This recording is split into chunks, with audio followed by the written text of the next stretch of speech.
Hello mga kagala, bali welcome sa part 2 ng ating episode sa Daang Kalikasan ng Zambales.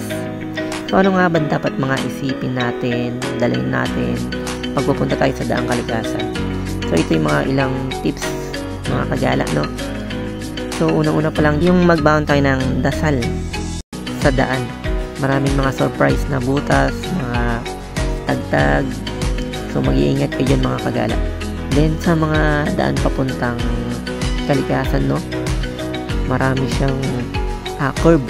So yung mga banking nyo dyan, stay put muna, huwag nyo munang gamitin, no, lalo kung first time nyo pumunta dito, kasi talagang napakalalim ng mga bangin dito.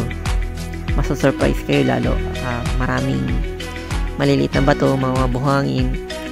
So yan, tulad yan mga kagala, bangin yan. Kung halimbawa madulas kayo dyan or mag-overshoot kayo, talagang may kalalagyan.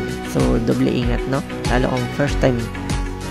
So yan mga kagala, makikita nyo yung ilang part matagtag, kaya asahan nyo na sasakit yung kamay nyo, yung balakang nyo.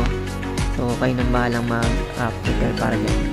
May part na may sapa or ilog, no, lalo kung lumaki. Yung time na kasi yan pumunta kami, mahina lang yung ulan before, so meron na siyang tubig. So kung halimbawa lumakas yung ulan mga kagala, mas tatas pa ng konti yan, kasi ginagawa pa yung tulay, kaya diyan kami dumaan. So after ng tulay, meron pang concrete road, no, then mga ilang kilometer ano na siya uli, rough road na.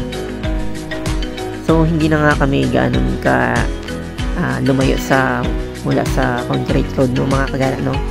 Wala rin kasing signal dito, at dapat yung gasolina nyo medyo full tank, no. Then kung may extra kayong madadala, mas mainam. At kung magbibiyahe kayo mga kagala dito, dapat may kasama kayo. Mahirap pag mag-isa lang, no. Kung halimbawa maplatan kayo or kung anong may mangyari, dapat at least may kasama kayo. So nandito yung ilan sa mga kuha namin sa taas mga kagala, no. Ilang pictures. Then kumain na rin kami dyan kasi medyo nagugutom na kami. Kaya kayo mga kagala, magdala rin kayo ng snacks nyo, pagkain nyo, no, para kung halimbawang magutom kayo, or tubig kung halimbawang mauhaw kayo. So maging prepare mga kagala pag pupunta kayo rito. Kailangan medyo pagplanuhan ng konti, no. So yun lang mga kagala, sana may naitulong kami sa inyong pagpunta dito sa Daang Kalikasan, no. So ride safe lang mga kagala.